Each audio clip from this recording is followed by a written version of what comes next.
There are warriors in the Imperium of man who remember a time before the galaxy burned. They walked when the Emperor still moved among his sons, when Primarchs led their legions to bring the light of civilization to a dark and savage universe. They heard words spoken by the master of mankind himself, words that were never meant to echo through 10,000 years of bloody history. And now, entombed in walking sarcophagi of adamantium and ceramite, they keep those words locked behind layers of silence, as impenetrable as their armor. In the deep sepulchres of chapter fortresses across the Imperium, ancient dreadnoughts slumber in darkness. These venerable warriors, some dating back to the founding of their chapters, to the Horus heresy itself, or even to the glory days of the Great Crusade, are roused only when their wisdom or their fury is desperately needed.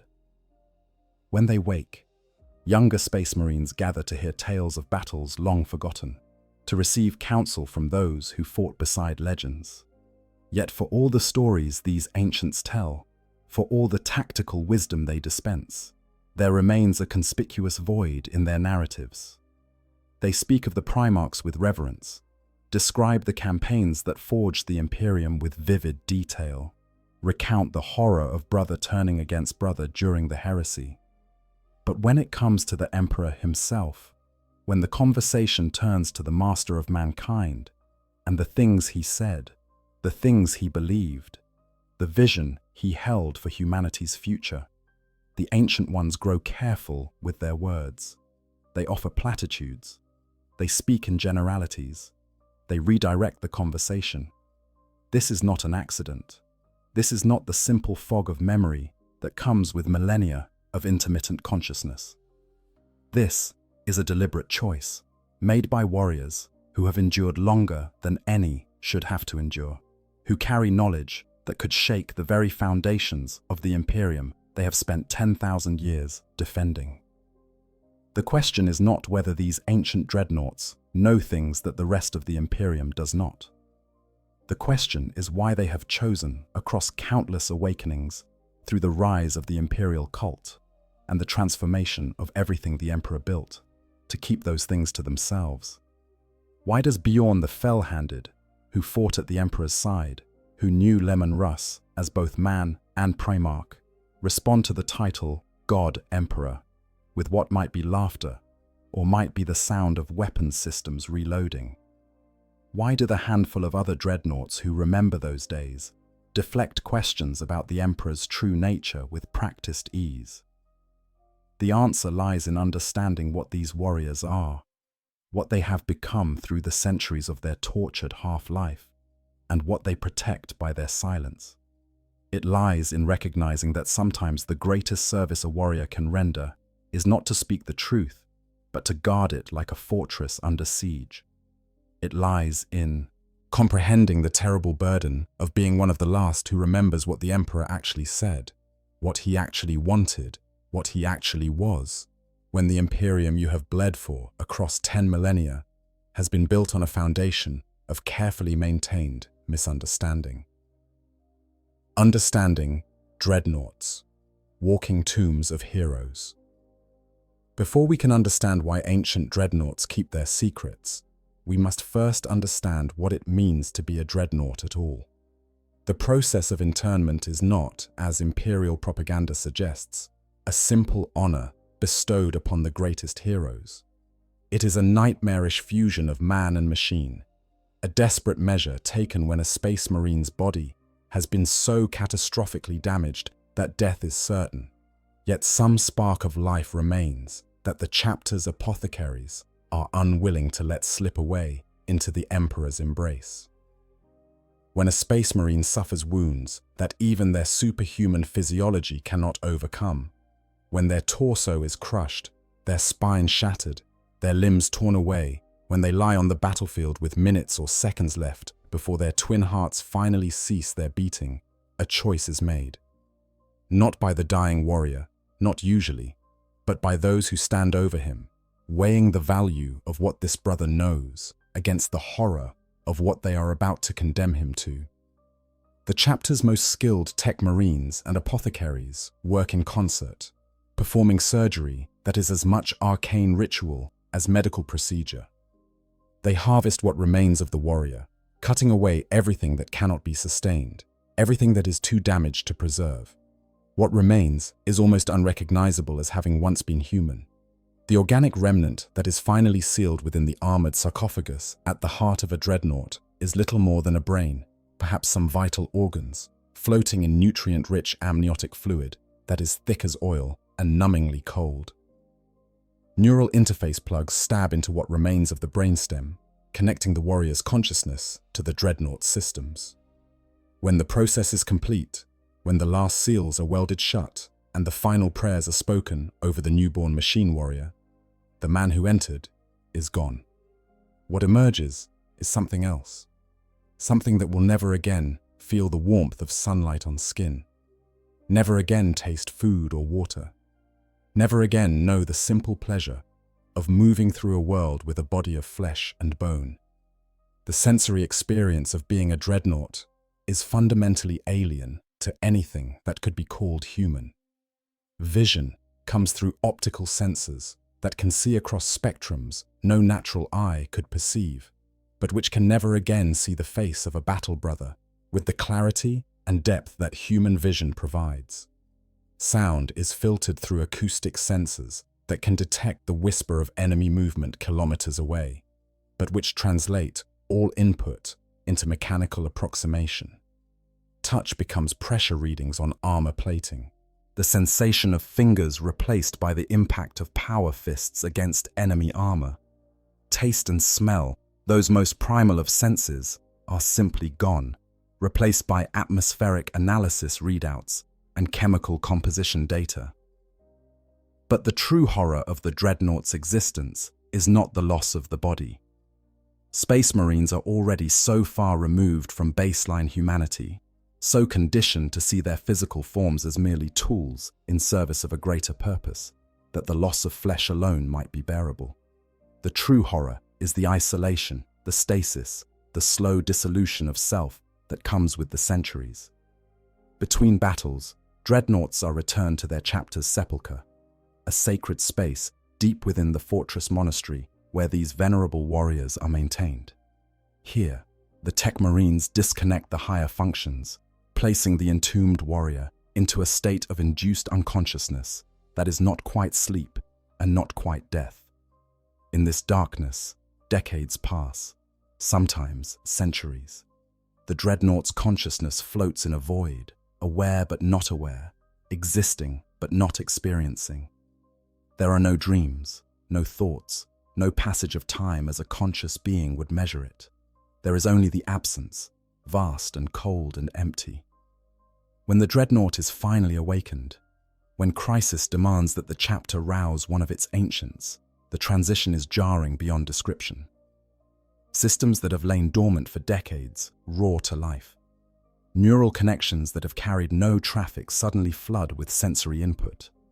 The warrior's consciousness, which has existed in comfortable oblivion, is suddenly and violently returned to awareness. And with that awareness comes the recognition of how much time has passed, how much has changed, how many of the brothers they knew are now dead and dust. This cycle of awakening and sleep is what ultimately destroys the personality, the individuality, the essential humanness of the warrior within. Each time they wake, they find themselves more disconnected from the world around them. Faces they remember are attached to names they can no longer recall. Battles they fought begin to blur together, melding into a single endless campaign. The details of their former life, the things that made them who they were before their internment, fade like old parchment exposed to sunlight. What remains is the warrior, the tactical knowledge, the fighting skills honed across centuries. But the man, the person who once inhabited that warrior's frame, slowly erodes away. This is the fate that awaits all dreadnoughts, given enough time. Some go mad, their damaged psyches unable to cope with the endless cycle of battle, sleep, and isolation. These unfortunates must be restrained when awakened, their consciousness so fractured that they can no longer distinguish friend from foe, past from present, memory from hallucination. Others become hollow, going through the motions of war with mechanical precision, but no passion, no drive, no spark of the person they once were. They answer questions in monosyllables, offer tactical assessments devoid of context or creativity, and return to stasis with what seems like relief. For Chaos Space Marines, internment in a dreadnought is considered a fate worse than death, a punishment reserved for those who have failed their dark masters. Without the sacred oils and careful maintenance provided by loyalist chapters, without the protective stasis between battles, Chaos dreadnoughts deteriorate rapidly. The warp itself seems to corrupt them, their organic components mutating, their mechanical systems becoming fused with demonic essence. They are kept chained between battles, howling their rage and madness into the void, and released only when their masters have need of their fury. This is what awaits warriors who lack the discipline, the chapter structure, the sacred rituals that make the suffering of loyalist dreadnoughts at least bearable. Yet even loyalist dreadnoughts, maintained with reverence and awakened only when necessary, face the same inevitable erosion. The process is slower, more gradual, but it is no less certain. With each century that passes, more of the man is lost. Memories become fragmented. Emotional connections fade. The ability to relate to those who still live in bodies of flesh becomes increasingly difficult. The world moves on while the dreadnought remains trapped in an eternal present, unable to fully participate in the life of the chapter, unable to truly die. This is what makes the ancients, those dreadnoughts, who have somehow maintained their clarity of mind across millennia, so remarkable. Warriors like Bjorn the Fell-Handed, who has been entombed for over 10,000 years, yet still speaks with coherence and wit, who still remembers not just the battles he fought, but the brothers he fought beside, who can still recall the voice of Leman Russ and the face of the Emperor himself. Such longevity of consciousness is almost unheard of, achieved through some combination of iron will, advanced life support systems, and perhaps simple stubbornness, the refusal to let the endless dark take what remains of who they were. These are the warriors who hold the secrets.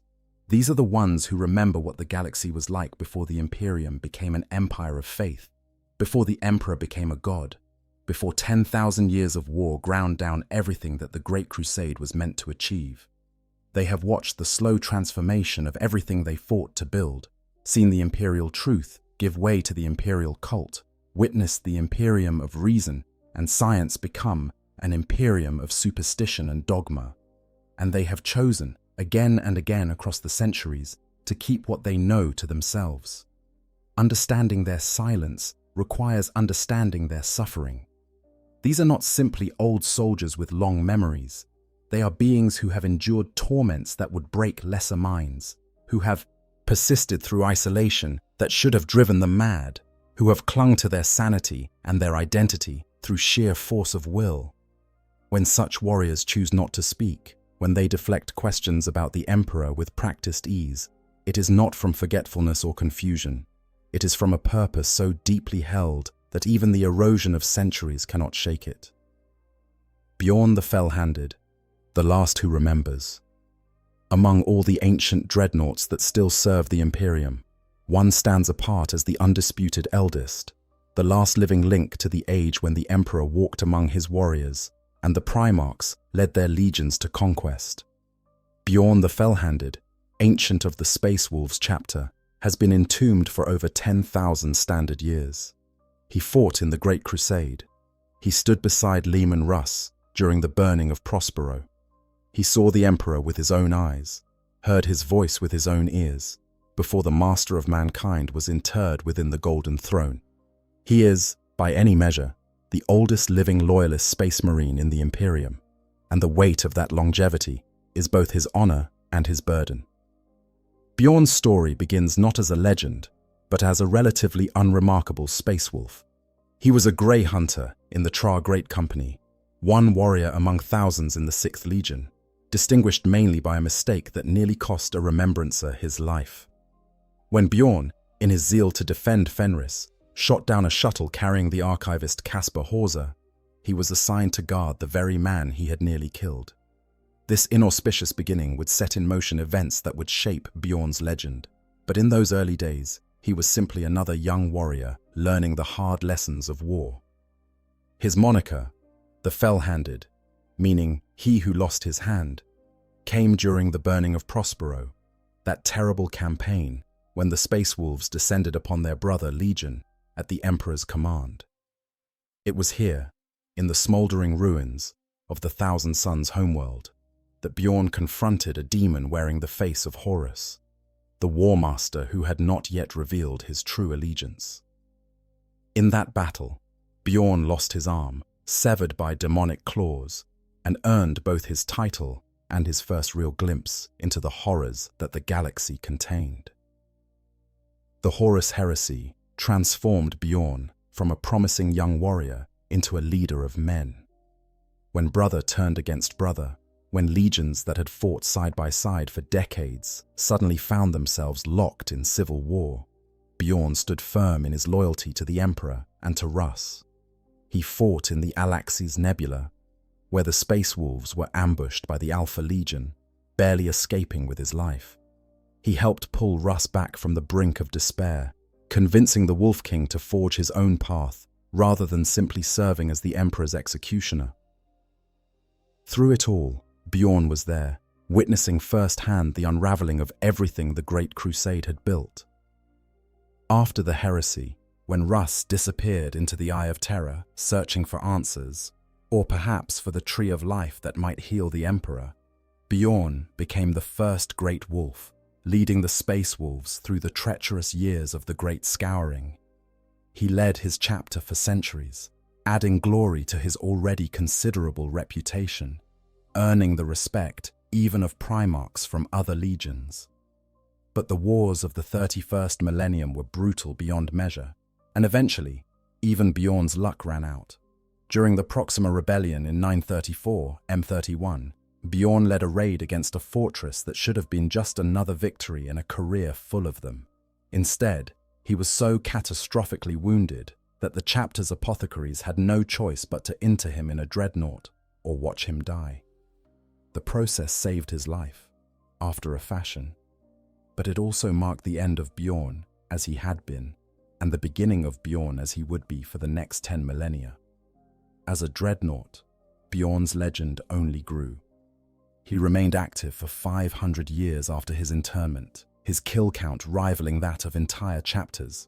His advanced dreadnought chassis, incorporating technology that was rare even during the heresy, allowed him to move with a speed and precision that belied his massive form.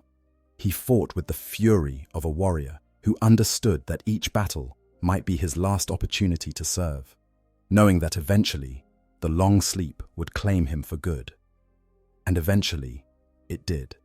The years took their toll, and Bjorn began spending longer and longer periods in stasis, awakened only when the chapter faced its gravest threats or needed the wisdom that only he could provide. By the 41st millennium, he wakes perhaps once every 1,000 years, or when the fate of Fenris itself hangs in the balance. Each awakening is a jarring transition from the comfortable void into a galaxy that has changed yet again, where faces that were young are now old or dead, where brothers he remembers as initiates are now great wolves themselves. It is in these rare awakenings that we catch glimpses of what Bjorn truly knows, and more importantly, what he chooses not to say. During the months of shame, that dark period after the First War for Armageddon, when the Space Wolves nearly went to war with the Inquisition and the Grey Knights, Bjorn was awakened to mediate the dispute. It was then, in conversation with Grey Knights who spoke of the God Emperor, that Bjorn offered perhaps his most famous response. When the Grey Knight referred to the Emperor as a god, Bjorn made a sound that his dreadnought systems translated either as laughter or as weapon systems reloading. The ambiguity itself is telling. He then spoke words that have been repeated across the Imperium by those few who heard them. Calling him a god was how all this mess started. These words, simple though they appear, contain multitudes. They acknowledge that the Emperor was not, in Bjorn's direct experience, a deity. They suggest that the deification of the Emperor, the transformation of the imperial truth into the imperial cult, was not only incorrect, but actively harmful. They imply that Bjorn understands, far better than most, how the Imperium went from the rational, atheistic empire the Emperor intended to build to the theocratic nightmare it has become. And they demonstrate that Bjorn remembers what the Emperor actually said, actually wanted, actually was. But notice what Bjorn does not do in this moment. He does not elaborate. He does not explain what the Emperor told him during the Great Crusade. He does not detail the conversations he heard between Russ and the Master of Mankind. He does not reveal the secrets that he must carry about the Emperor's true nature, his plans for humanity, his vision of what the Imperium was meant to become. He offers a single sardonic observation, wrapped in what might be laughter or might be threat, and then he moves on. This is not accident. This is not the rambling of a mind too old to maintain coherent thought. Bjorn's responses, when he speaks of the Emperor at all, are carefully calibrated to acknowledge that he knows more than he's saying, while offering nothing that could actually destabilize the faith that holds the Imperium together. He walks a razor's edge between truth and necessary deception, maintaining his integrity as a warrior who has never been known to lie, while refusing to volunteer information that would shatter the foundations of everything the Imperium has become. Consider another moment from the same incident. When Inquisitor Lord Kisneros expressed shock that Bjorn had walked when the Emperor still lived, Bjorn responded with characteristic bluntness. Walked, ran, pissed, and killed. I did it all. I met the Allfather, you know. Fought at his side more than once. I do believe he liked me. Again, there is so much in what Bjorn says, and, more importantly, in what he doesn't say. He confirms that he knew the Emperor personally, that he fought alongside him, that there was some personal connection between them. The use of Allfather, a title from Fenrisian mythology, rather than God Emperor, subtly reinforces that Bjorn's relationship with the Emperor was different from the worshipful adoration that defines the 41st millennium. The casual mention that the Emperor liked him treats the Master of Mankind as a person capable of personal preferences, not as an abstract divine being beyond such human concerns. But when pressed for details, when asked what the Emperor was like, what he said, what he wanted, Bjorn becomes evasive. He tells stories about the battles, about the campaigns, about the Primarchs. He speaks of Russ with the affection of a warrior who served under a beloved commander. He recounts tactical decisions made during the Great Crusade. But about the Emperor himself, about the Master of Mankind's actual words and intentions, Bjorn remains conspicuously vague. This pattern holds across all of Bjorn's recorded awakenings. When younger space wolves gather to hear his stories, they always want to know about Leman Russ, about the glory days of the Legion, about what the Emperor was like. And Bjorn, who has endured 10,000 years of isolation specifically so that he could serve as a link to that past, deflects these questions with practiced skill. He tells them what they need to hear, what will reinforce their faith and their determination, but not what he actually knows about the vast gulf between what the Emperor intended and what the Imperium has become. The question, then, is why? Why does Bjorn, who owes no loyalty to the ecclesiarchy, who predates the imperial cult by millennia, who remembers when the Emperor explicitly forbade worship of himself as a god, choose to maintain this silence? Why does he not simply tell the truth about what he heard, what he saw, what the Emperor told him during those long-ago campaigns? The answer lies in understanding what Bjorn has become through the centuries of his service. He is not simply an old soldier with good memories. He is one of the last remaining anchors to a time that must remain, in some ways, mythologized. He has watched the Imperium transform, has seen it adapt and survive through the age of apostasy, the age of redemption, the countless wars and crises, that would have destroyed a less resilient civilization. And he has come to understand, with the terrible clarity that only 10,000 years can bring, that sometimes the truth is less important than survival. Sometimes the lie, however uncomfortable, serves a purpose that truth cannot. Bjorn's silence is not betrayal. It is the ultimate loyalty, the willingness to bear the burden of uncomfortable knowledge so that others can maintain the faith that keeps them fighting. It is the recognition that the Imperium the Emperor wanted, the rational empire of science and reason, is no longer possible, that it died during the heresy, if not before. What remains is an Imperium that runs on faith, on the belief that the God Emperor watches over his servants and guides them through the darkness. And Bjorn, who knows that this belief is built on foundations of misunderstanding, chooses to let it stand because the alternative would be chaos. The age of the Emperor, when giants walked among men. To understand why ancient dreadnoughts keep their secrets, we must first understand what they are keeping secret. We must go back to a time that exists now only in fragmented records and the fading memories of warriors who should have died millennia ago. We must reconstruct, as best we can, what it was like when the Emperor walked among his legions, when the Great Crusade blazed across the stars, when the future seemed bright with the promise of a unified humanity ruling a rational empire. The Emperor during the Great Crusade was not the silent, enthroned deity of the 41st millennium.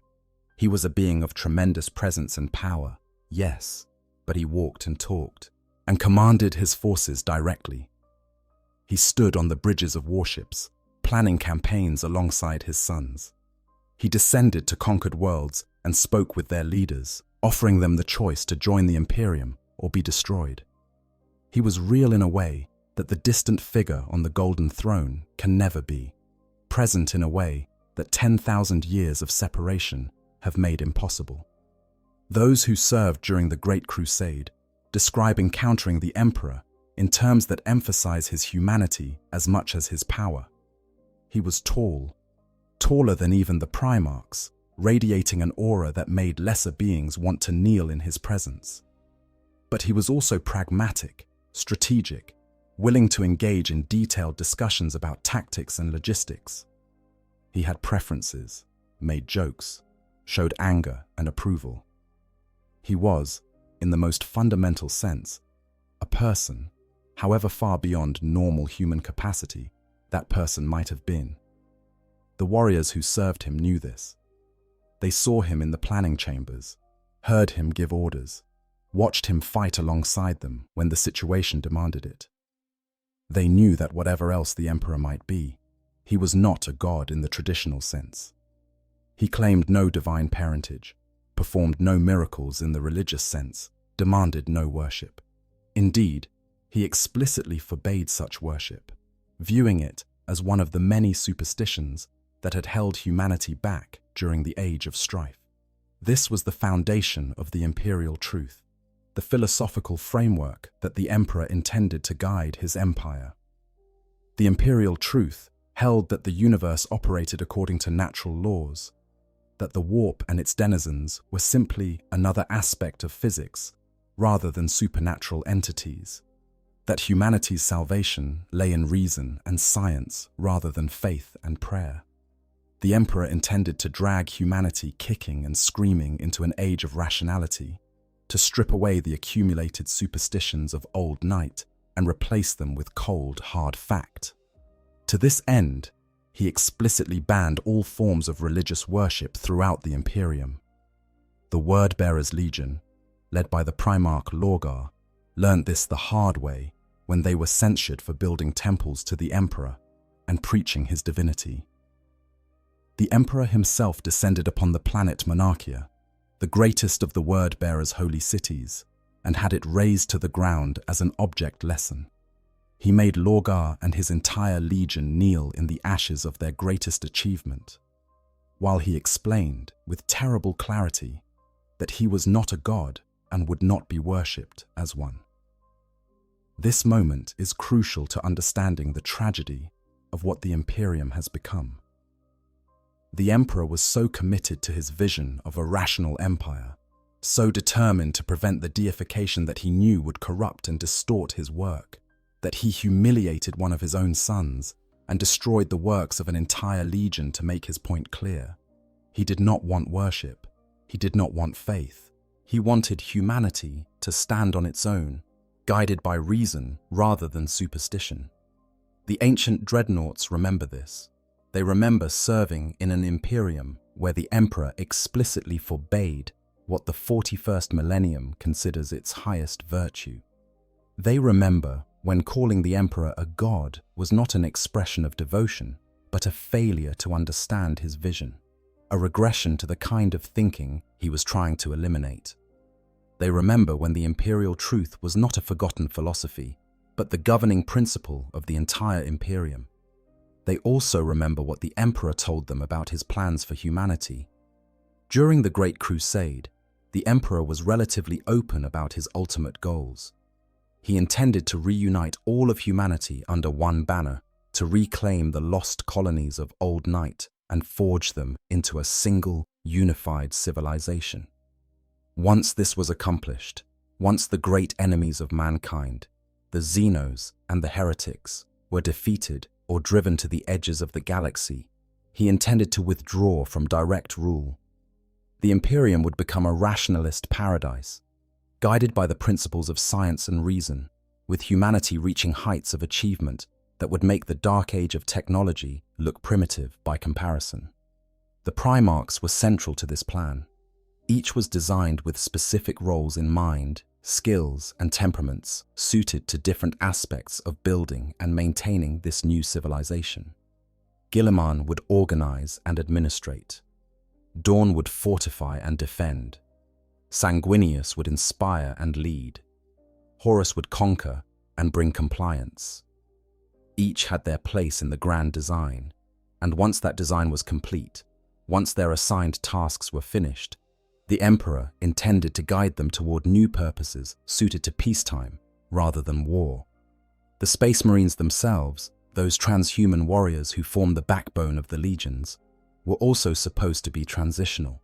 They were tools of conquest, designed to bring the galaxy to heel through superior combat capability. But once the Great Crusade was complete, once the Imperium stretched from one edge of the galaxy to the other, there would be no more need for such warriors. The Emperor's plans for what would happen to the legions Astartes after their purpose was fulfilled were never entirely clear, but those who served him knew that he did not envision endless war. The Space Marines were meant to be temporary, a necessary evil to achieve unification, not a permanent fixture of human civilization. This was the dream that the Emperor shared with those who served him most closely.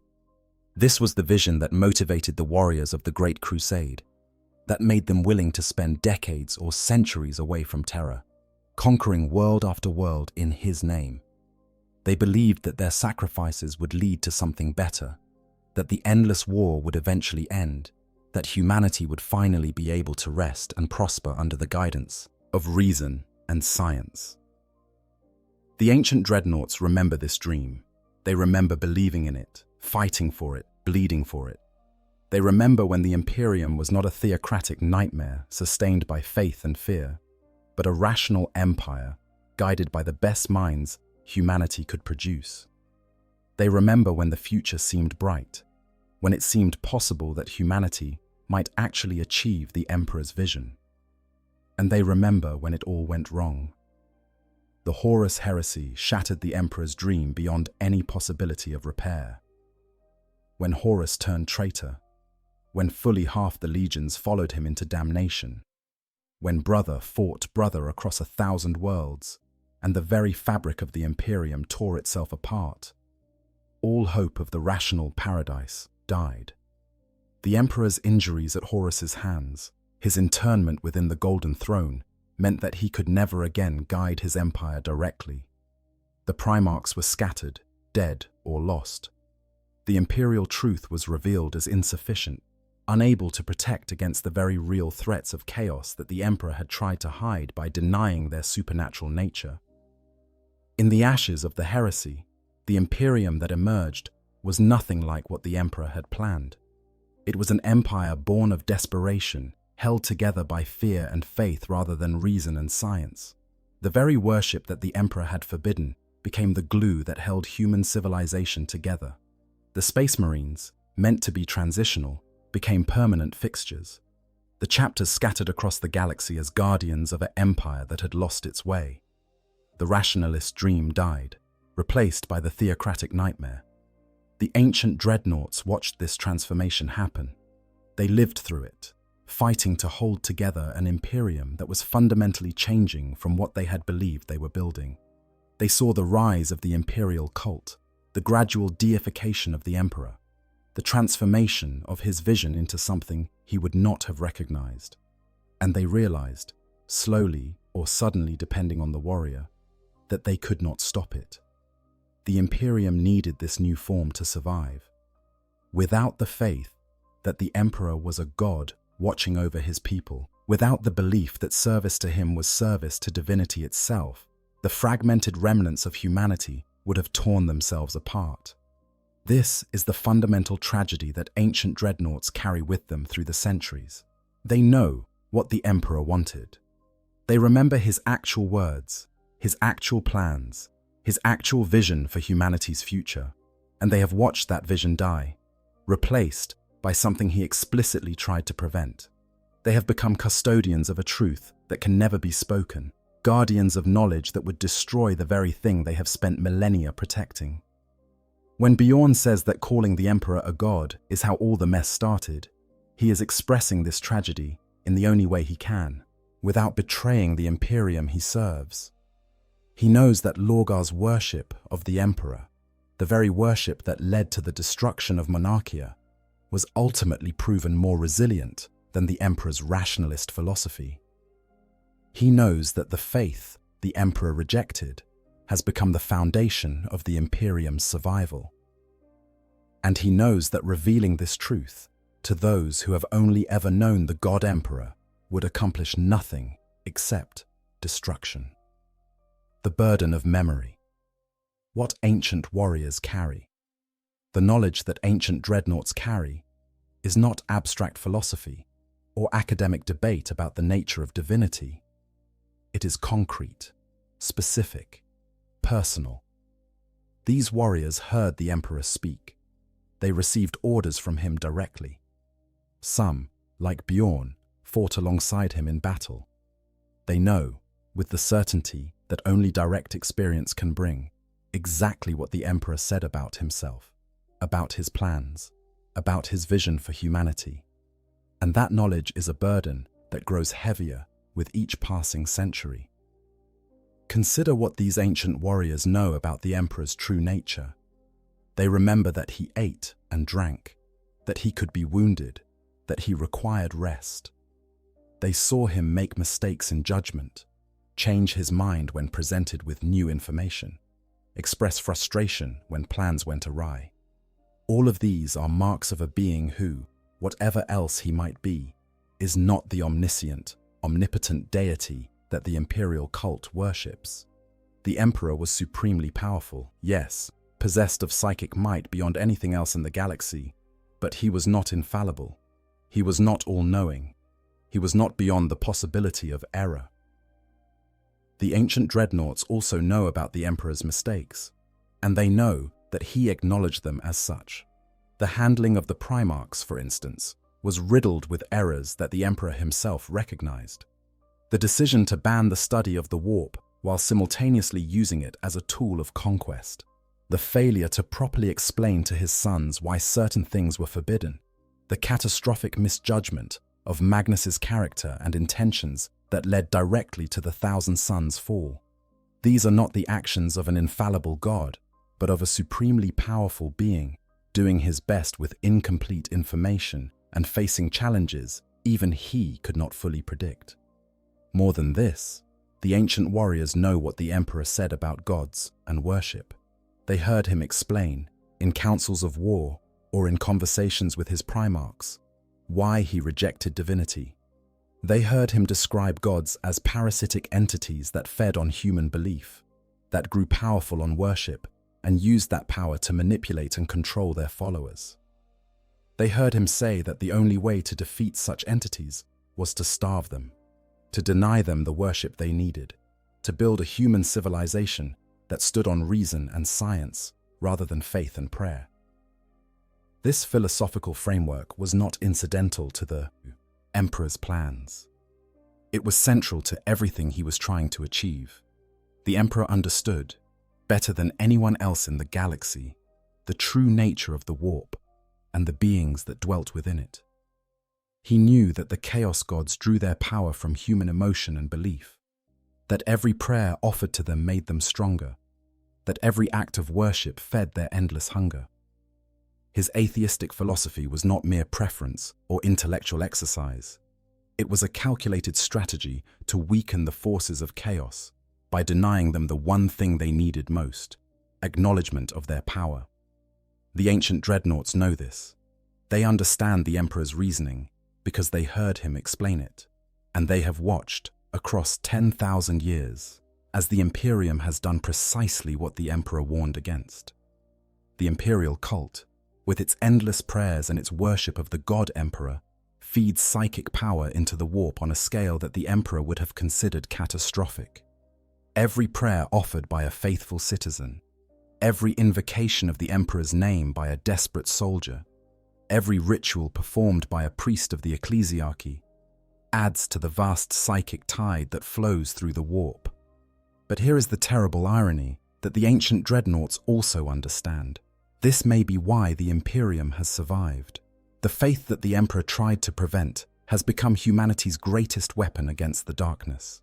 The belief in the God Emperor, however false that belief may be in terms of the Emperor's actual nature and desires, creates a psychic phenomenon in the warp that acts as a barrier against chaos.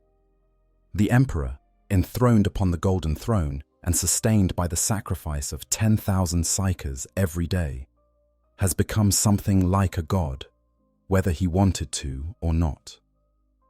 The faith of trillions of humans has shaped the warp around him, creating a psychic entity that might not be the Emperor as he was, but is certainly something godlike in its power and its nature. This is perhaps the most uncomfortable truth that ancient Dreadnoughts carry. They know that the Emperor would have hated what he has become. They know that the worship offered to him is precisely what he tried to prevent. But they also know, or at least strongly suspect, that without this worship, without this faith, the Imperium would have fallen millennia ago. The God Emperor that the masses worship is not the man these ancient warriors knew, but that false god may be the only thing holding back the tide of chaos. The ancient warriors also carry specific knowledge about events and decisions that shaped the Imperium. They know about the Webway project, the Emperor's secret plan to build a human equivalent of the Eldar's network of tunnels through the warp. This project, meant to free humanity from dependence on warp travel and thus from exposure to chaos, was the Emperor's greatest hope for securing humanity's future. When Magnus's warning about Horus's treachery accidentally destroyed the Webway project, when the demon hordes came pouring through the breach that Magnus created, the Emperor's plans fell apart. He was forced to sit upon the Golden Throne, holding shut a door into hell, unable to lead his Imperium through the crisis of the heresy. The ancient Dreadnoughts who knew about the Webway project understand what humanity lost when it failed. They know that the Imperium, forced to continue using warp travel, remains forever vulnerable to the predations of chaos. They know that every ship that enters the warp risks corruption, that every navigator who looks into its depths risks madness, that every psyker who channels its power risks possession. They know that the Emperor intended to free humanity from this vulnerability, and they know that his plan failed. More than just factual knowledge, the ancient Dreadnoughts carry emotional truths about the Emperor that contradict the image promoted by the ecclesiarchy. They know that he was capable of affection for his sons, that he showed what might be called love in his own way for the Primarchs he created. They know that he grieved when Ferrus Manus fell, that he was enraged by Horus's betrayal, that he wept when he was forced to strike down his most beloved son. These are not the actions of an abstract, distant deity, but of a father who loved his children and was destroyed by their betrayal. The ancient warriors remember conversations where the emperor expressed doubt or uncertainty, where he admitted that he was operating on incomplete information or making the best guess he could with the data available. They remember him asking for advice, considering alternatives, changing his plans when new circumstances arose. They remember, in short, a being who was more like them than the distant god of the 41st millennium could ever be. And they carry this knowledge in silence, watching as generation after generation of space marines are raised in the faith of the god emperor, knowing that what these young warriors believe is fundamentally at odds with what the ancient dreadnoughts witnessed. They watch as the ecclesiarchy grows in power, as faith becomes ever more central to imperial society, as the rational vision the emperor tried to build is replaced by the theocratic structure he tried to prevent. And they say nothing. Because what would they say? How would they explain to a space marine raised in the imperial cult, whose every action is motivated by faith in the god emperor, that the being they worship explicitly rejected that worship?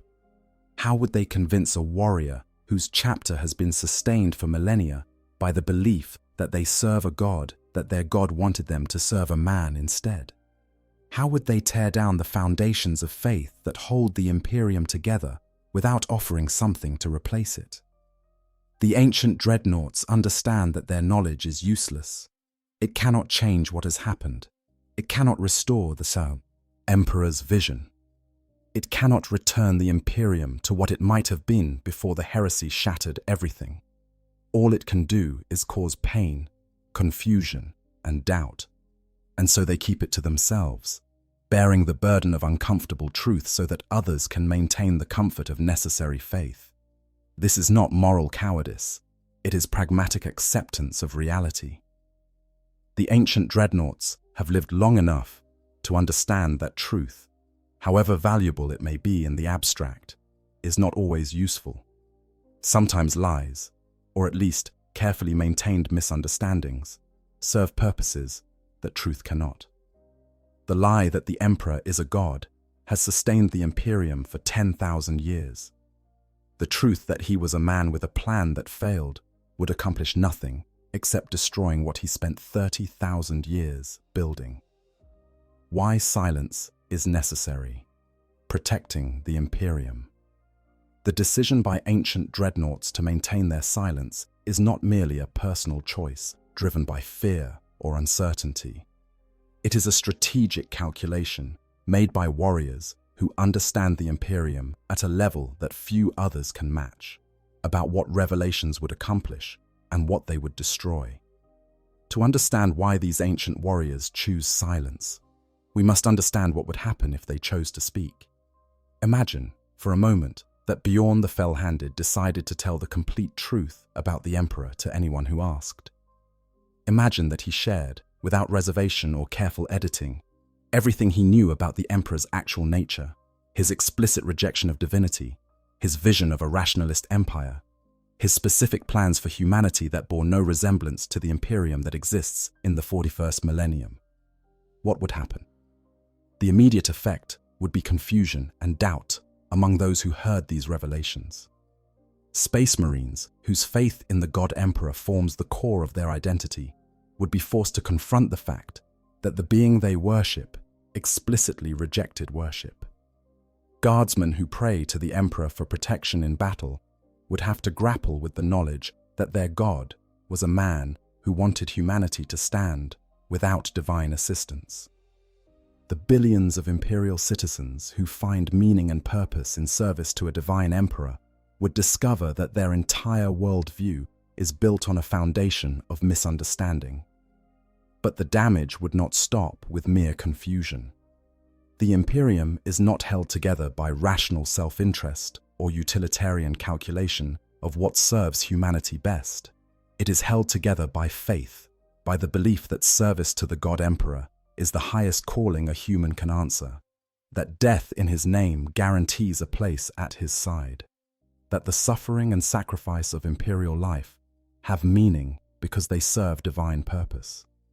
Take away that faith, reveal that the emperor was a man with a plan that failed rather than a god with a grand design that is still unfolding, and the entire structure of imperial society begins to crumble. Consider what would happen on a world that learned the truth. The priests of the ecclesiarchy, whose authority derives from their claimed ability to interpret the will of the god emperor, would be revealed as either liars or fools. The faith that keeps planetary populations obedient in the face of grinding poverty, endless war, and lives of desperate suffering would collapse. The mechanisms of control that the Imperium uses to maintain order across 1 million worlds would suddenly seem arbitrary and cruel rather than necessary service to divine purpose. Rebellion would follow, not out of malice or corruption, but from simple loss of faith in the system that governs their lives. Multiply this across the Imperium, and the scale of the catastrophe becomes clear.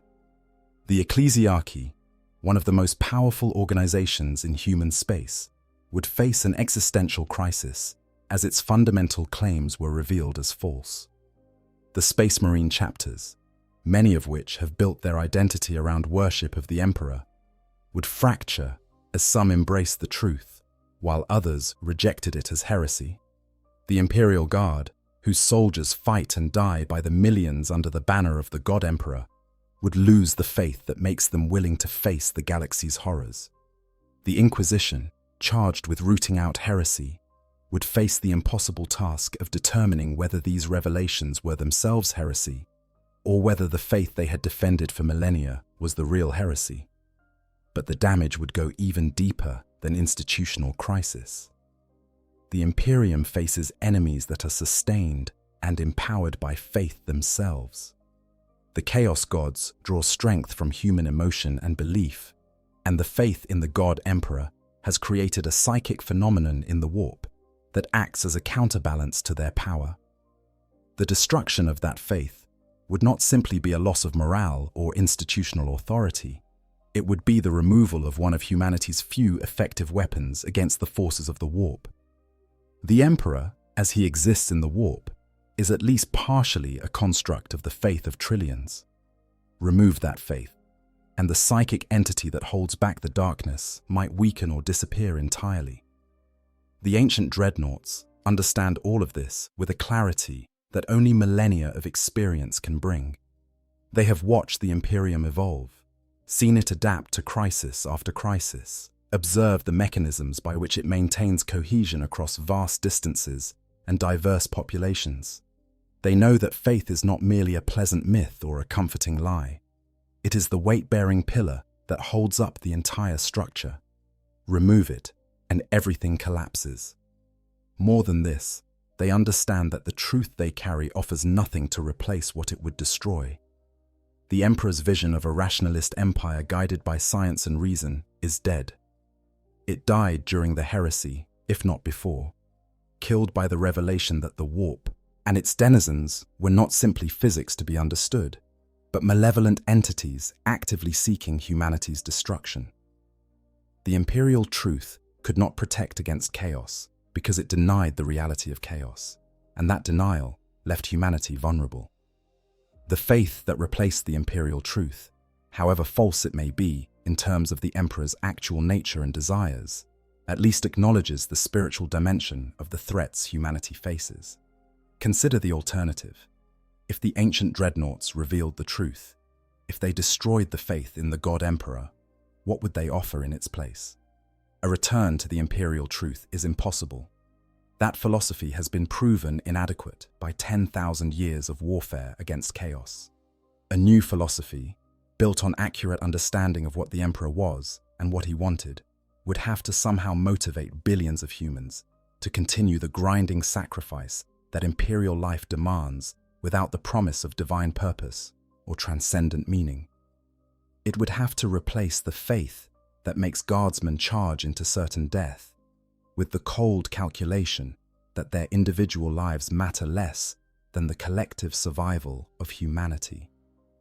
Such a philosophy might be theoretically superior, might even be more in line with what the emperor wanted, but it would not work. The Imperium exists in a state of constant crisis, always on the edge of collapse, held together by faith and fear and the sheer stubborn refusal to give up. It is not a rational system, because rational systems cannot function in the 41st millennium. It is a system built for survival at all costs, and the cost it has chosen to pay is the abandonment of the Emperor's vision in favor of pragmatic faith. The ancient Dreadnoughts have made their peace with this reality.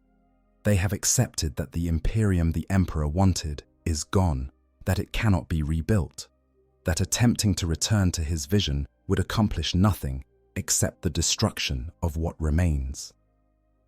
Their silence is not betrayal of the Emperor's memory. It is the recognition that his vision, however noble, is no longer achievable, and that the best they can do is support the Imperium that exists, rather than mourn the one that might have been. This acceptance comes at tremendous personal cost. These warriors fought for the Emperor's vision. They believed in the Great Crusade's promise of a rational empire. They sacrificed everything to build what he wanted to build. And now they must watch in silence as that vision is twisted into something he would have hated, knowing that this twisted version is the only thing standing between humanity and extinction. They must bow their heads when called upon to serve the God Emperor, must listen to prayers offered in his name without correcting the fundamental misunderstanding those prayers represent, must participate in the very system of worship that the Emperor spent his life trying to prevent. But they do it because the alternative is worse. They have lived long enough to understand that purity of vision means nothing in the face of survival. The Emperor wanted a rationalist empire, but he got a theocratic nightmare instead, and that theocratic nightmare has kept humanity alive for 10,000 years. Perhaps that is victory enough. Perhaps the measure of the Emperor's success is not whether his specific vision was achieved, but whether humanity survived. And by that measure, however uncomfortable the methods, the Imperium has succeeded. The imperial cult versus imperial truth. The transformation of the Imperium from an atheistic empire of reason to a theocratic civilization of faith represents one of the most profound ideological shifts in human history. Understanding this transformation is essential to understanding why ancient dreadnoughts, who remember the imperial truth, choose to remain silent in the face of the imperial cult. The conflict between these two philosophies is not merely academic debate. It is the fundamental tension at the heart of what the Imperium is and what it was meant to be. The imperial truth, as promulgated by the Emperor during the Great Crusade, rested on several core principles.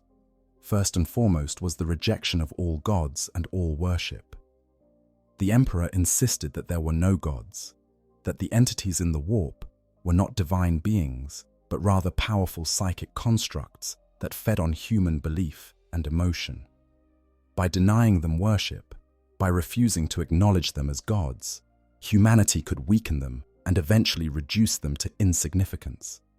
Second was the elevation of reason and science as the proper guides for human civilization. The Emperor believed that humanity's salvation lay in understanding the universe through observation and experimentation, not through faith and prayer. Third was the vision of humanity as a self-sufficient species, capable of standing on its own without divine intervention or supernatural assistance. This philosophy was not merely idealism, it was strategic doctrine, carefully calculated to achieve specific goals. The Emperor understood that the Chaos Gods grew strong on worship and belief. Every human who prayed to them, every ritual that acknowledged their power, every sacrifice made in their name, fed them psychic energy that made them more powerful in turn. The only way to defeat entities that existed as constructs of belief was to stop believing in them, to deny them the worship that gave them strength. The imperial truth was designed to starve the Chaos Gods by cutting off their supply of psychic sustenance. The word-bearers, ironically, were the first to truly understand both the power of faith and the danger of abandoning the imperial truth. Before their fall to chaos, they were the most devout of all the legions, believing absolutely in the emperor's divinity, even when he explicitly rejected such worship.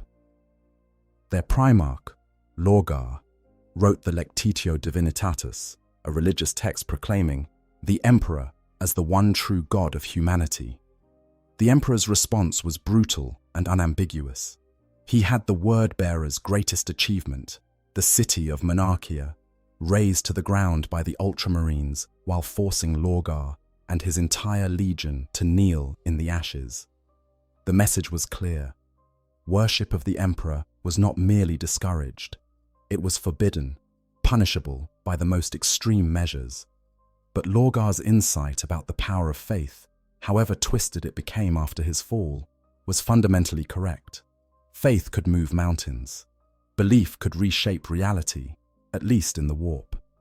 The emperor's attempt to deny this, to insist that faith was merely superstition without real power, was undermined by the nature of the warp itself.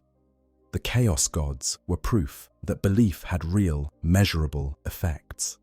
The emperor's attempt to build a rational empire was swimming against a fundamental current of the universe itself. The Horus heresy shattered the possibility of maintaining the imperial truth.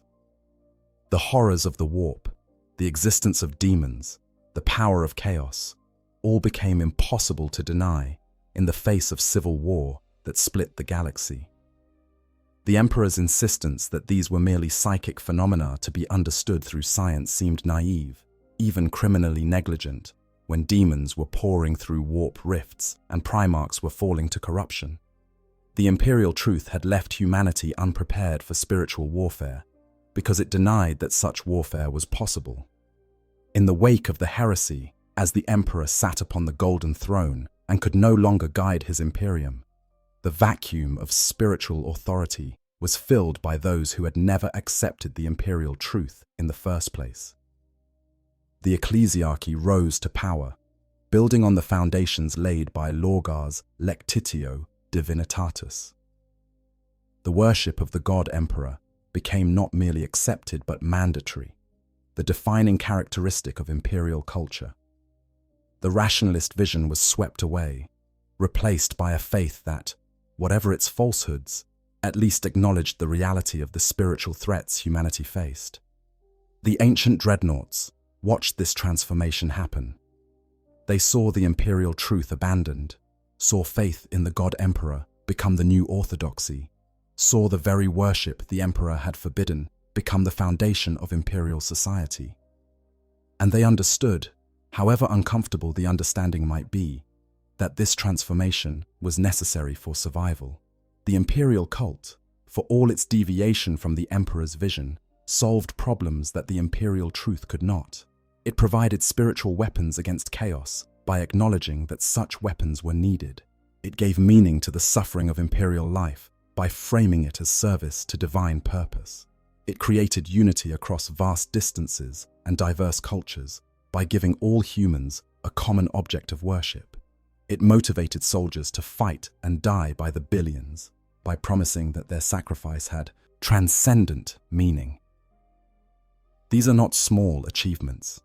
In a galaxy of endless war and horror, the faith that the imperial cult provides is perhaps humanity's most important weapon. But the cost of this transformation is the betrayal of everything the emperor said he wanted.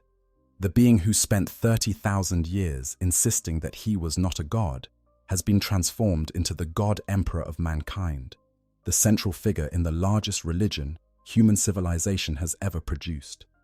His explicit rejection of worship has been forgotten or reinterpreted as testing the faith of his followers. His vision of a rationalist empire has been replaced by a theocratic nightmare where questioning the faith is heresy punishable by death. Everything he said he wanted has been turned inside out, and the result is an Imperium he would not recognize. The ancient Dreadnoughts live in this contradiction.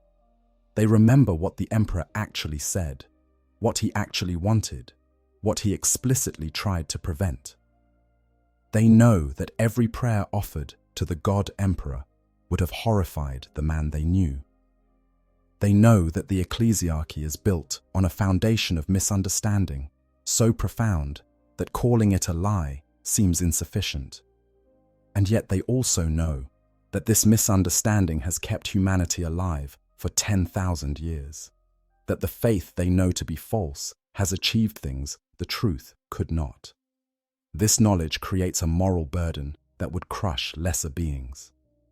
The ancient dreadnoughts must participate in a system built on foundations they know to be false. They must listen to prayers offered to a god who insisted he was not a god. They must accept the devotion of warriors who worship an image of the emperor that bears little resemblance to the being they knew. They must watch as the imperial cult grows ever stronger, knowing that every expansion of faith is a further betrayal of what the emperor wanted, yet also knowing that this betrayal is necessary for survival. They cannot speak the truth because the truth would accomplish nothing except destruction. They cannot remain entirely silent because their knowledge and experience make them valuable advisors to younger generations. So they walk a middle path, offering carefully edited wisdom, sharing memories that reinforce faith rather than undermining it, telling stories about the Great Crusade that emphasize the emperor's power and vision while quietly omitting his explicit rejection of worship. They become, in effect, propagandists for a faith they know to be false, guardians of a lie they understand to be necessary. This is perhaps the deepest tragedy of their existence. These are warriors who pride themselves on honor and truth, who have never been known to lie, who built their reputations on absolute integrity, yet they have spent millennia engaged in what is, by any measure, a massive deception. They have allowed the Imperium to believe something they know to be false. They have watched lies become truth through repetition and faith.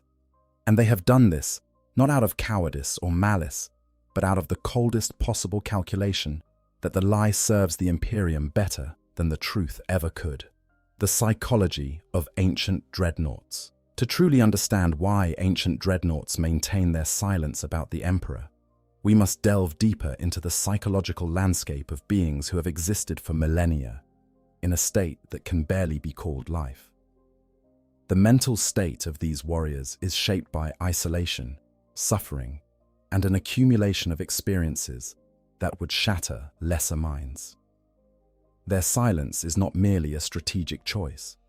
It is also a reflection of how centuries of entombment have fundamentally altered their relationship with memory, truth, and duty. Consider first the nature of memory itself for a dreadnought. Human memory is not a simple recording of events, but rather a constant process of reconstruction and reinterpretation. Each time we remember something, we are not playing back a perfect record, but rather rebuilding the memory from fragments, filling in gaps, adding context from subsequent experiences. For a being that sleeps for decades or centuries between awakenings, this process becomes wildly unstable. The ancient dreadnoughts wake to find that events they remember as happening yesterday occurred hundreds of years ago. Brothers they remember as young warriors are long dead. Enemies they fought against are extinct or transformed beyond recognition. The constant dissonance between memory and reality erodes the certainty with which they hold any recollection. This creates a profound uncertainty about the reliability of their own memories. When Bjorn recalls conversations with the Emperor that took place over 10,000 years ago, processed through centuries of sleep and thousands of awakenings, filtered through the degradation of organic tissue and the translation of cybernetic systems, how certain can he be that he remembers accurately the words he heard, the context in which they were spoken, the precise meaning the Emperor intended? All of these are subject to the same erosion that affects all memory, multiplied by timescales that no human is meant to endure. The ancient dreadnoughts may choose silence partly because they are no longer entirely certain that what they remember is true, or at least not certain enough to stake the stability of the Imperium on the accuracy of their recollection. There is also the psychological impact of isolation itself. Between battles, dreadnoughts exist in a void of unconsciousness that is not quite sleep and not quite death. In this state, they have no sensory input, no thoughts, no awareness of time passing. When they wake, the transition is jarring, a sudden violent return to consciousness that must be endured before they can function. Imagine experiencing this cycle thousands of times over thousands of years. Imagine waking again and again to a world that has changed, beyond recognition, where everyone you knew is dead, where the very purpose for which you fought has been transformed into something unrecognizable. This kind of chronic disconnection changes a being at a fundamental level. The ancient dreadnoughts become detached not just from the world around them, but from their own past, from their own identity. The person they were before internment fades, replaced by something else, something that is more memory than man, more function than personality. In this state, the truth they carry about the Emperor may seem less important than it once did, less urgent, less worth the effort it would take to explain to beings so far removed from the context in which that truth was relevant. The ancient warriors also face the psychological burden of being the last witnesses to a time that has become myth. Everyone else who knew the Emperor during the Great Crusade is dead. The Primarchs are gone, scattered or fallen or lost. The remembrancers who recorded the era are long dust. The other Space Marines who served during that time have died and been replaced by successors who know the past only through stories and records. The ancient dreadnoughts alone remain, isolated islands of direct experience in an ocean of second-hand knowledge. This isolation creates its own form of madness. To be the only one who remembers, to carry knowledge that no one else can verify or refute, to be unable to share the burden of memory with anyone who truly understands. This is a form of loneliness so profound that it challenges the sanity of even a transhuman mind. The ancient dreadnoughts cannot discuss their memories with peers because they have no peers. They cannot seek validation or correction of their recollections because there is no one left to provide it. They are trapped in their own past, unable to move forward, unable to let go, unable to find anyone who shares the weight of what they know. This loneliness may, perversely, make their silence easier to maintain.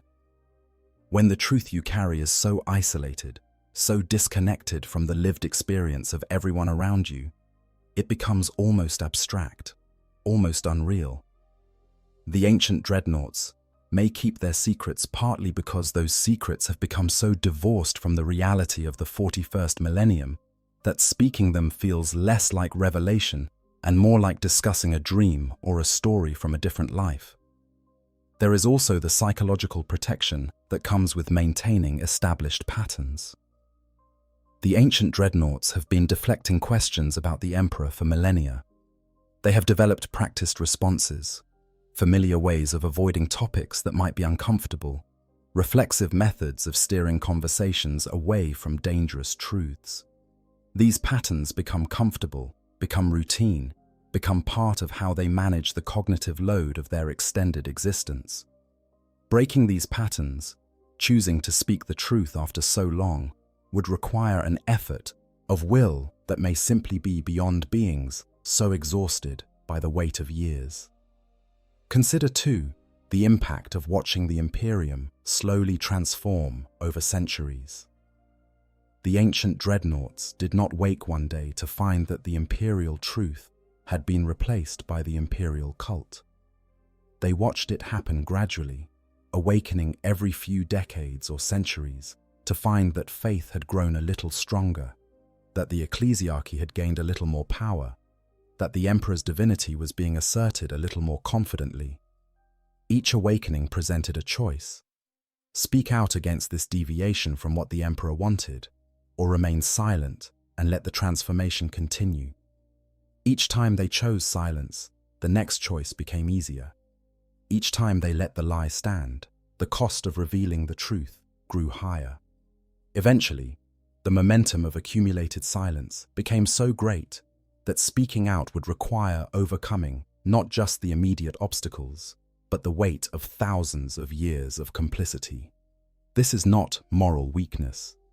It is the simple psychological reality of incremental change.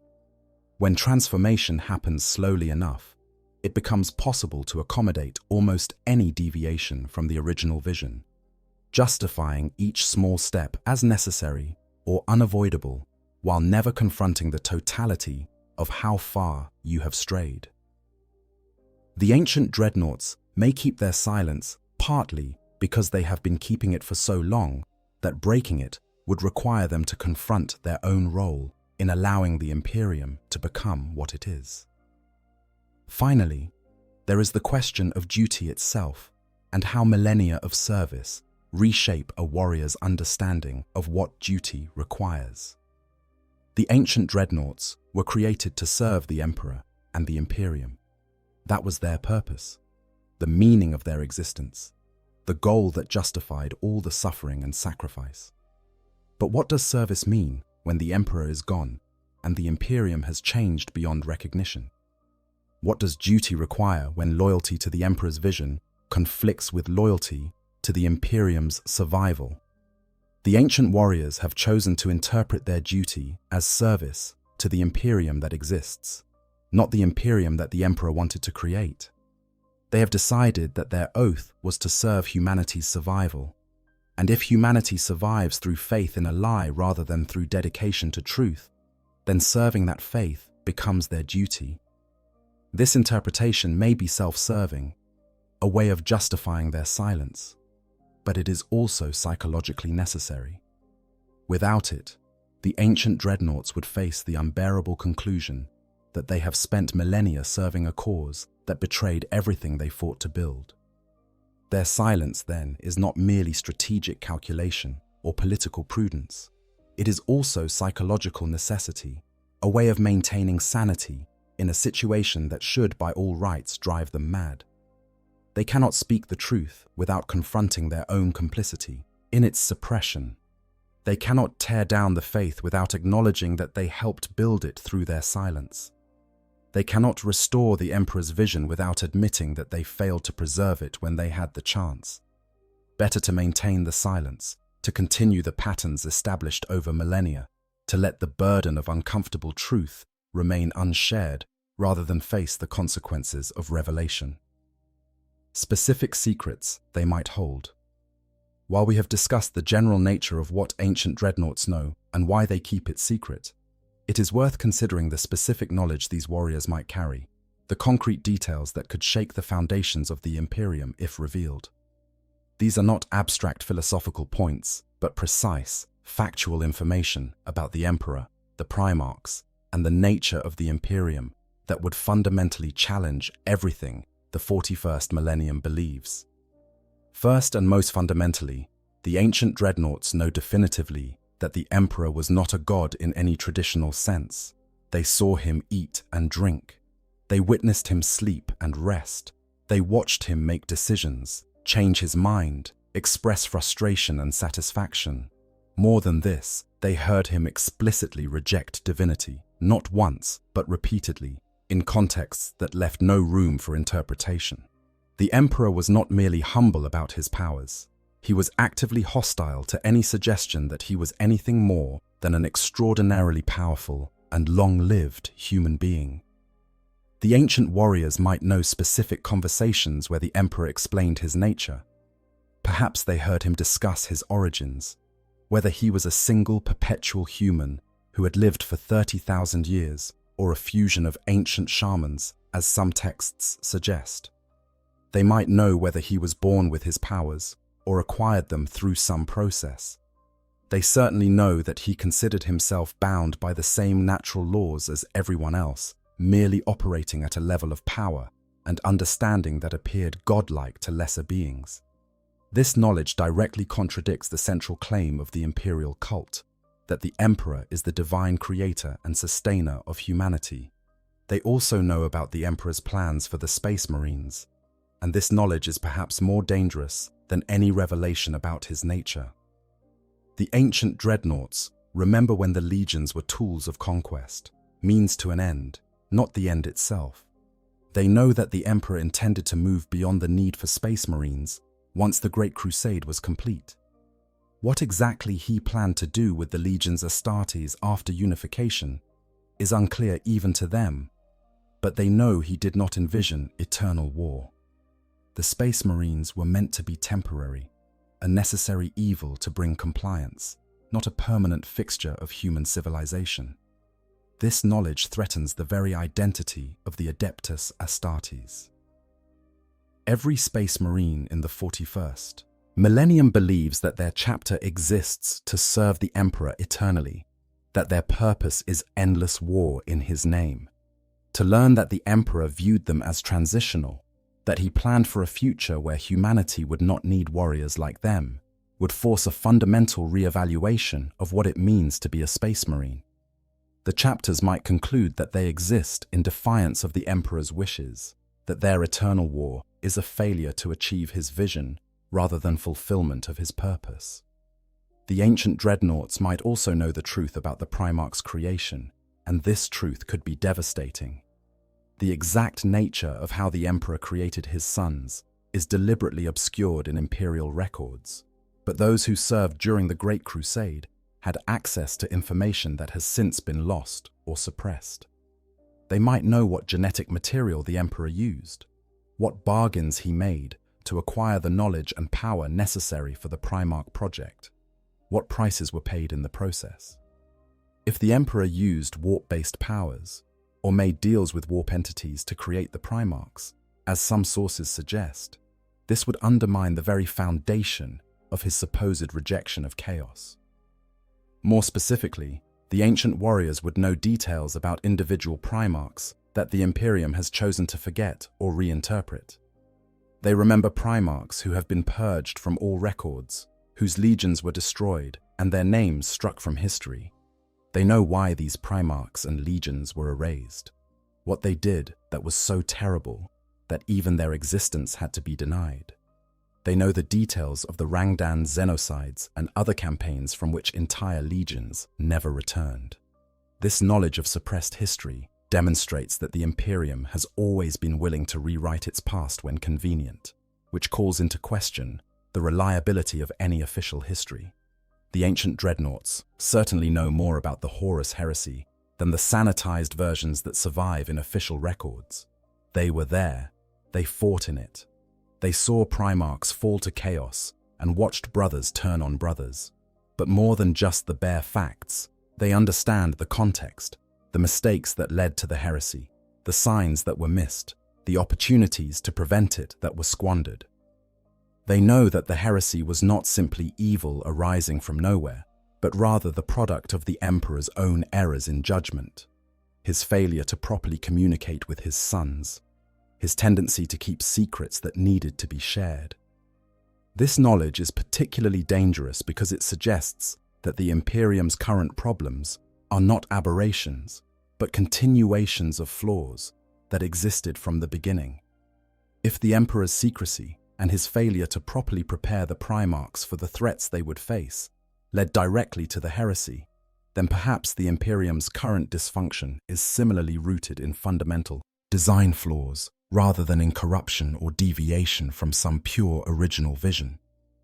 The ancient Dreadnoughts could reveal that the Imperium has always been deeply flawed, that there never was a golden age to return to, that the problems of the 41st millennium are not corruptions of the Emperor's plan, but rather natural consequences of that plan's limitations. They would also know about the Webway project in detail, not just that it existed and failed, but how it was meant to work, what it would have achieved, why it was so important to the Emperor's vision. They might know the specific circumstances of Magnus's attempt to warn the Emperor about Horus, exactly what Magnus did wrong, and why the Emperor's wards were insufficient to prevent it. They certainly know that the Emperor's plan for securing humanity's future died with the Webway project, that his injury and internment on the Golden Throne was him trying to hold together something that was already broken beyond repair. This knowledge would demonstrate just how close humanity came to achieving the Emperor's vision and how completely it failed. The Webway project was meant to be the key to everything, the solution that would allow humanity to travel the galaxy without depending on the warp, to develop its psychic potential without risking chaos corruption, to build the rational empire the Emperor envisioned. Its failure was not just a setback, but a fundamental shift in what was possible. The ancient Dreadnoughts know that the Imperium of the 41st millennium is not a work in progress toward the Emperor's vision, but rather a completely different civilization built on the ruins of what he tried to achieve. Perhaps most dangerously, the ancient warriors might know the Emperor's true feelings about the faith that has grown up around him. Not just his rejection of divinity in the abstract, but his specific reaction to worship. His feelings about those who insisted on treating him as a god despite his objections. They might have heard him express frustration, anger, even despair at humanity's tendency to seek gods to worship. They would certainly remember his destruction of Monarchia and his punishment of the word-bearers, and they would understand that this was not merely policy enforcement, but a deeply personal response to what he viewed as betrayal of everything he was trying to achieve. If the ancient Dreadnoughts revealed that the Emperor actively hated worship, that he viewed the very faith that now sustains the Imperium as a cancer to be cut out, the psychological impact on imperial society would be catastrophic. The priests of the ecclesiarchy would face the realization that they have spent millennia doing precisely what the being they worship most opposed. The faithful would have to confront the fact that their devotion is the opposite of what he wanted. The entire spiritual foundation of imperial civilization would collapse. These specific secrets, any one of them, would be sufficient to destabilize the Imperium if widely known. Together, they represent a comprehensive indictment of everything the Imperium has become, a demonstration that the current state of human civilization is not just different from what the Emperor wanted, but actively opposed to his vision at almost every level. The ancient Dreadnoughts carry this knowledge, specific and detailed and utterly damning, and they have chosen across millennia to keep it to themselves. The cost of truth in the 41st millennium. Having explored what the ancient Dreadnoughts know and why they keep it secret, we must now confront the fundamental question. What would actually happen if they broke their silence? Not in abstract terms of philosophical consistency or moral purity, but in concrete, practical terms of how the Imperium would react and what the consequences would be. The cost of truth in the 41st millennium is not measured in hurt feelings or embarrassment. It is measured in worlds lost, in chapters fracturing, in the possibility of civil war on a scale that would make the Horus heresy seem restrained. Begin with the immediate problem of authority and belief. When an ancient dreadnought like Bjorn speaks, people listen. His status as the last living link to the Great Crusade, his personal service alongside Primarchs and the Emperor himself, gives him an authority that few others in the Imperium can claim. If such a figure were to publicly proclaim that the God Emperor is a lie, that the Emperor explicitly rejected worship, that the entire imperial cult is built on misunderstanding, the shockwave would be felt across human space. This is not some fringe heretic making wild claims. This is a witness with unimpeachable credentials stating facts he knows to be true from direct experience. The ecclesiarchy would be forced to respond, and their options are all terrible. They could accept the ancient warrior's testimony as true, which would require them to effectively dismantle their own institution and admit that they have been propagating falsehoods for millennia.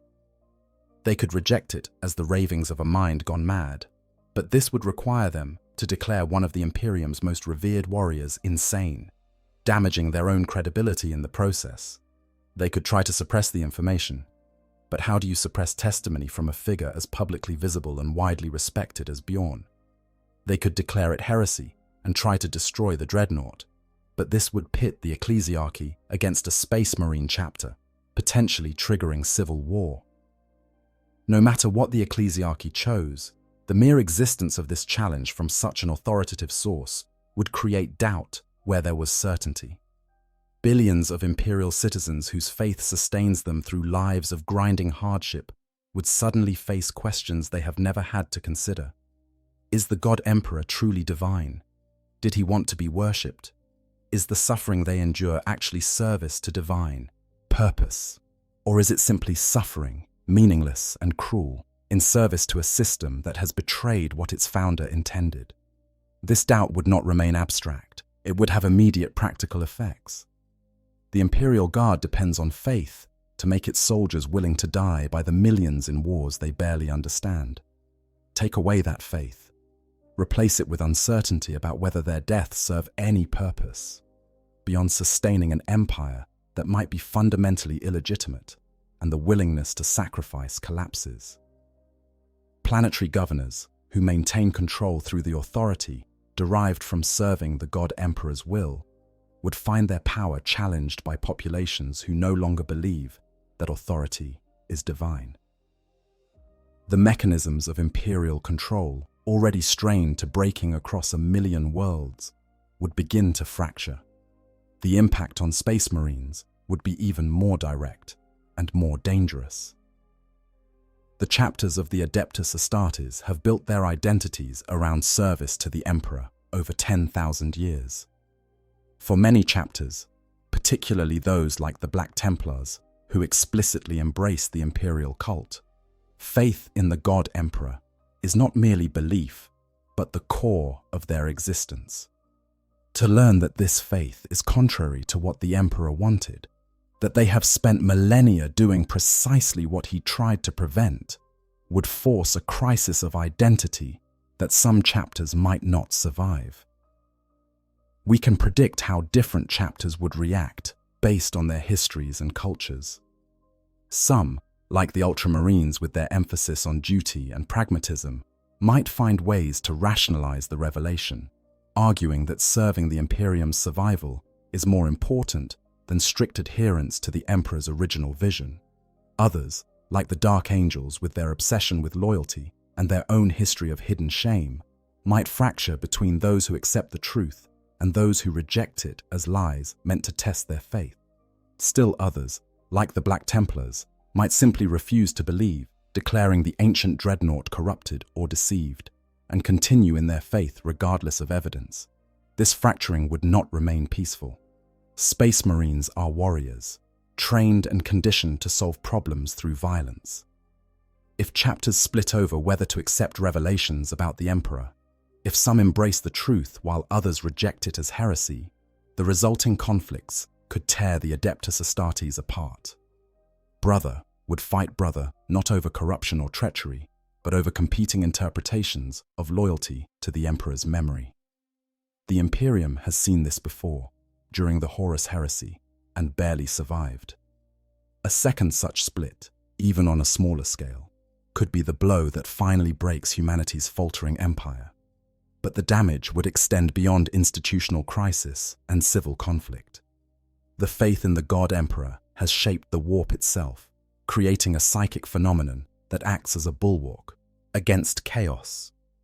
The Emperor, as he exists in the warp, is at least partially a construct of the faith of trillions of humans. This psychic entity, whether it is truly the Emperor or merely shaped in his image by the collective belief of humanity, has real power, real effect on the material universe. The destruction of faith in the God Emperor might weaken or eliminate this phenomenon, removing one of humanity's few effective weapons against the forces of chaos. Consider what the Chaos Gods would make of such a revelation. They grow strong on human emotion and belief, and the crisis of faith that would follow the destruction of the imperial cult would provide a feast of fear, despair, doubt, and rage. Worlds that have stood firm against chaos for millennia might suddenly find themselves vulnerable as the faith that protected them collapses. The Great Rift already splits the galaxy, and a spiritual crisis of the magnitude that truth about the Emperor would create might allow chaos to advance further than ever before. The ancient Dreadnoughts understand all of this because they have watched the Imperium long enough to understand how it actually functions. They know that truth, however valuable in the abstract, is not always useful in practice. They know that the lies that sustain the Imperium are not merely convenient falsehoods, but necessary fictions, required for the survival of human civilization in a galaxy that actively wants to destroy it. They know that their silence is not cowardice, but the coldest possible pragmatism, the recognition that some truths are too dangerous to speak. This does not make their burden lighter. If anything, understanding exactly what revelation would cost makes their silence more painful. They must live with the knowledge that they could, at any moment, speak truths that would shake the galaxy. They must choose, again and again across centuries of awakening, to protect a lie they know to be false because the truth would accomplish nothing except destruction. They must watch as the Imperium continues to build itself on foundations they know are rotten, unable to offer alternatives or corrections, consigned to the role of silent witnesses to a grand deception. The cost of truth in the 41st millennium is civil war, the collapse of faith, the fracturing of the Space Marines, the strengthening of chaos, and quite possibly the end of the Imperium itself. When weighed against this cost, the burden of silent complicity seems almost bearable. Almost. But the ancient Dreadnoughts must live with this choice, must justify it to themselves across the centuries, must somehow maintain their sense of honor and integrity while participating in the greatest lie human civilization has ever told. Conclusion. The guardians of uncomfortable truths. In the deep sepulchres of the Imperium, in chambers where ancient machines sleep their centuries-long sleep, there are warriors who know the truth. They remember when the Emperor walked among his soldiers, when the Great Crusade promised a future of reason and science, when faith was forbidden and worship was heresy. They heard his words directly, received his commands, fought at his side. They know, with a certainty that only direct experience can provide, that everything the Imperium has become is a betrayal of what he wanted to build. And they choose silence. This silence is not simple cowardice, though it carries elements of all too human fear. It is not ignorance, though memory fades and certainty erodes across millennia. It is not betrayal, though it enables a lie to continue unchallenged. The silence of the ancient Dreadnoughts is something more complex and more terrible than any of these simple explanations. It is pragmatic acceptance of reality, recognition that truth and survival sometimes pull in opposite directions, understanding that sometimes the greatest service a warrior can render is to guard knowledge too dangerous to share.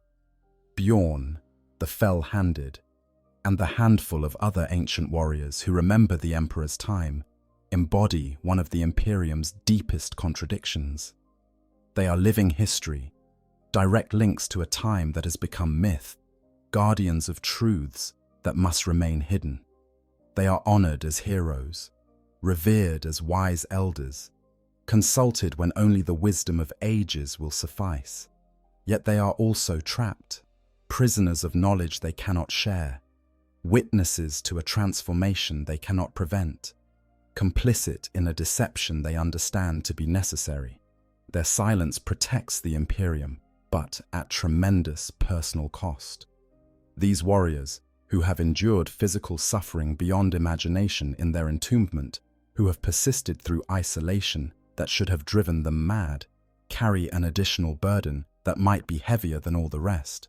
They must watch as everything the Emperor said he wanted is systematically destroyed or perverted. They must participate in rituals of worship that he explicitly forbade. They must listen to prayers offered to a god-emperor that the Emperor insisted he was not.